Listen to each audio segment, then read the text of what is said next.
Hi நண்பர்களே, நம்ம இன்னைக்கு ஒரு திருக்குறள் வசனம் பார்க்கலாமா? இந்த வீடியோவை ஸ்பான்சர் பண்ணுறது பைமோட்.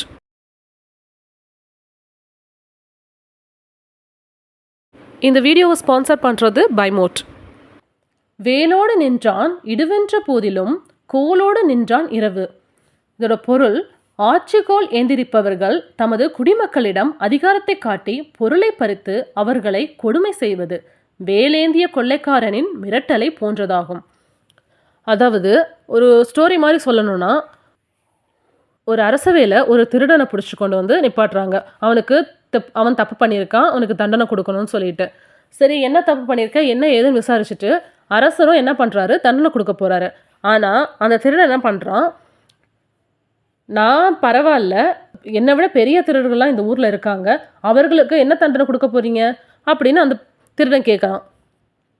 ஆனால் அதுக்கு அந்த அரசர் சொல்கிறாரு, என்னது, உன்னை விட பெரிய திருடெல்லாம் இருக்காங்களா, யார் அது அப்படின்னு கேட்குறாரு. அதுக்கு உடனே அந்த திருடன் சொல்கிறான், நான் ஏதோ சின்ன சின்ன திருட்டு தான் போகிற வரவங்க கிட்ட பண்ணுறேன், ஆனால் வரின்ற பேரில் நீங்கள் பண்ணுற திருட்டு தான் பெரிய திருட்டு அப்படின்னு சொல்கிறான். இதை கேட்டதும் அரசருக்கு கோவம் வந்துடுச்சு. என்ன சொல்கிற, என்னையா சொல்கிற, நீ இந்த நாட்டை காப்பாற்றுற என்னையா சொல்கிற அப்படின்னு கேட்குறாரு.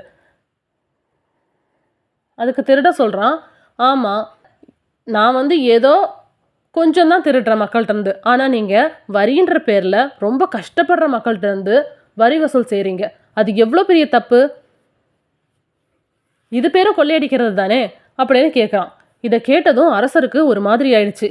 ஐயோ, நம்ம தப்பு பண்ணுறோமே, ஐயோ இவன் கேட்குறது கரெக்டு தானே, நம்ம மக்கள்கிட்ட இப்படி வரி வசூல் பண்ணி அவங்கள ரொம்ப கஷ்டப்படுத்துகிறோம், இனிமேல் நம்ம அப்படிலாம் பண்ணக்கூடாது அப்படின்னு சொல்லிட்டு மனம் திருந்துறாரு. இதுதான் அந்த குறளோட அர்த்தம்.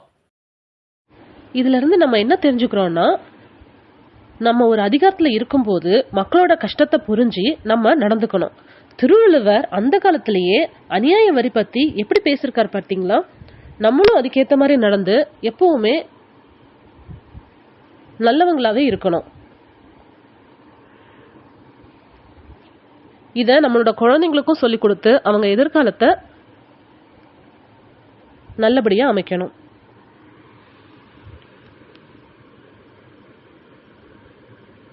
Thank you.